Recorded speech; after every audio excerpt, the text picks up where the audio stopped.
A visitor came to our neighborhood every night. I was young when my dad died.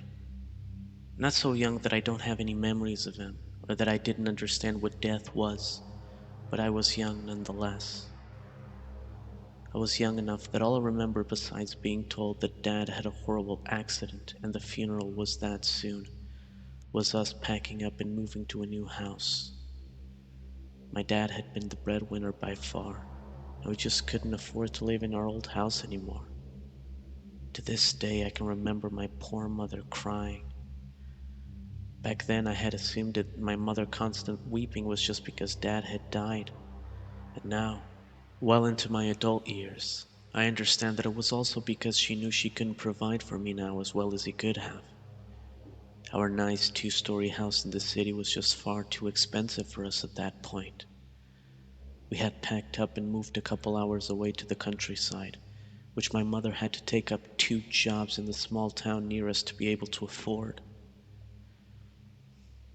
Our new house was pleasant though, small but nice, and located in a pretty well-to-do neighborhood. The people who lived around us weren't rich, not even middle class, but they had some of the biggest hearts I have ever seen. I remember getting endless mac and cheese dinners from neighbors with big smiles after moving, and non-stop pecan pies when the season was right. The people living there were lighthearted and easygoing. However, the neighborhood did have one rule that everyone followed without exception. Every night, at 11 o'clock sharp, for 10 minutes, the neighborhood would have a visitor.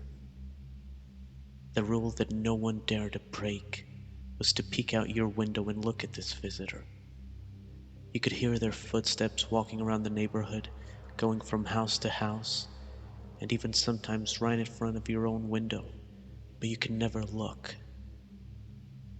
No one was sure what would happen if you did look, but stories handed down from neighbors long departed had assured it was nothing good. Quite fortunately for us, my mother, God rest her soul, was superstitious enough to not even question it. The one time my curiosity almost got the better of me, she had caught me. She didn't yell or scream. All she said was, "You know better than to look." I never tried again after that night. This wasn't some deep dark secret that people in the neighborhood spoke about in hushed tones or avoided altogether. People would crack jokes about our visitor, lightheartedly say they would invite them to the next neighborhood barbecue, all that fun stuff. I remember one party where most of the neighborhood attended. I was off playing with other children in the living room. The adults were eating desserts and laughing about something or other. As soon as the clock struck 11, a silence fell over the room, and we all listened to those footsteps go around our neighborhood for 10 minutes straight. Once they had disappeared, everything had gone back to normal, with Steve, our clown of a neighbor, laughing that our visitor would have left sooner if he had caught a whiff of Mrs. Rodheimer's casserole. This is how we lived for a few years. Despite the loss of my father, my mother and I remained close, and we enjoyed our lives, despite what little we had. When I was 11, though, my mother met Ralph. I do not want to believe it possible that a more unpleasant human could ever exist again. My mother had met him when she was waiting his table at the diner she worked at. God only knows exactly what he said to my mother to make her think it was a good idea to bring him into our lives. I have a feeling that it wasn't so much what he said, it was what he had. Ralph was by no means rich at all, but compared to us, and to most people in our tiny little country town, he had more than enough. Despite his general unpleasant behavior, Ralph never got physically violent until he moved in with us. My mother protected me with all she could, and for the most part, it worked. I would never get much aside from a hard smack on the face or the occasional whip on my ass from Ralph's belt. However, she would get the brunt of it. I would wake up and see my mother with a fresh bruise on her face or a new black eye. Sometimes she would have bald patches on her head, and the longer Ralph lived with us, the worse it would get. He started becoming paranoid, thinking that my mother was having an affair, or that I would call the police on him. To this day, I have a vivid memory of him taking the hammer to the phone after he got suspicious because I was talking to a friend too long. He had figured out how many miles it would be from the house to my mother's jobs or to the grocery stores, and would check her car's odometer to see if she had made any pit stops.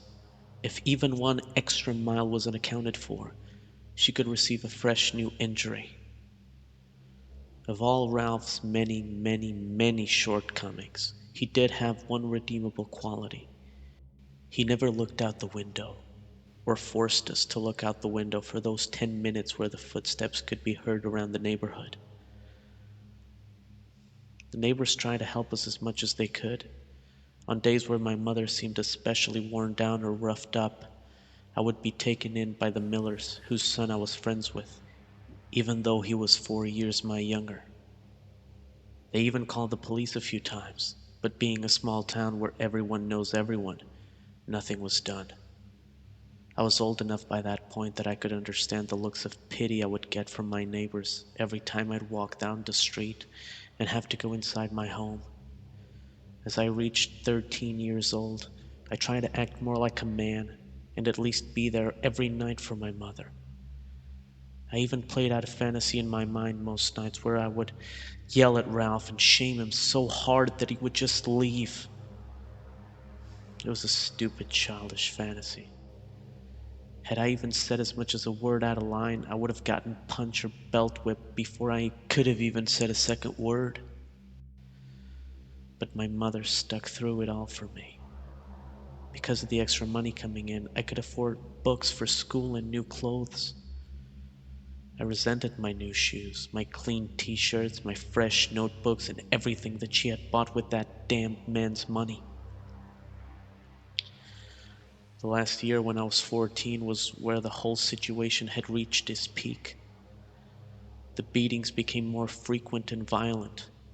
Ralph had become more paranoid and prone to outbursts. There was a point where he physically stopped me and my mother from leaving the house for a week. If he didn't conclude that it would look suspicious if we weren't seen, I don't think he would have ever let us go. It gradually became worse and worse and much, much worse. My mother couldn't even protect me anymore, and I began to receive beatings as bad as she did. Finally, it all ended one October night. I was brushing my teeth and reeling from a fresh bruise on my side that Ralph had so graciously given me, while he was yelling at my mother. As sad as it is, it all seemed ordinary. Until, that is, I heard something of significant weight falling down the stairs. I froze in a panic. I didn't know what to do. The tough man I imagined myself had come back to reality as a scared child. She's fallen down the stairs before, I said to myself. She's recovered from this before, I thought reassuringly to myself. I heard footsteps go down the stairs, and once they had reached their destination, I creaked my head out the bathroom window and slowly crept down the stairs to see the most awful image of my life. My mother, my last blood relative, the woman who I loved more than anything else and who had loved me more than anyone, was laying there in a pool of blood. Ralph, still in a fit of rage, was kicking her. I looked in horror as he kicked her feeble body so hard that the last threads of life in her had let go.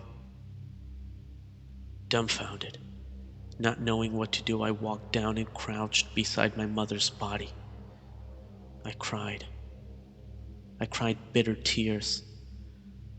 I know I cried like this once before when my father passed, and I don't believe I'll ever cry like that again. After what seemed like an eternity of crying, I looked up at Ralph. He had a smug look of pride in his face that made my stomach turn. I had nothing but pure hatred for him. I wanted to yell at him, to attack him, to kill him. I'm sure my face said it all. To this day, I'm not sure why he didn't just kill me right there and then, along with my mother. But knowing how sick he was, I can only imagine that he enjoyed the pain and suffering I was going through too much to end it just yet. That was when I heard it. Those footsteps.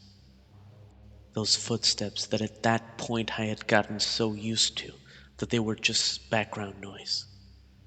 I don't think Ralph heard them. He was probably reveling in my misery too much to notice. I slowly started backing up towards the window, my eyes locked on Ralph, and all he had was that smug look on his face, the look that said, I can get away with this and do the same to you. At the last second, though, as the footsteps approached our house, I think he realized. He didn't know what I was about to do, but he realized, as my green eyes locked with his brown eyes, that I was no longer a scared child. I became a man in that moment, a man with nothing but vengeance on my mind.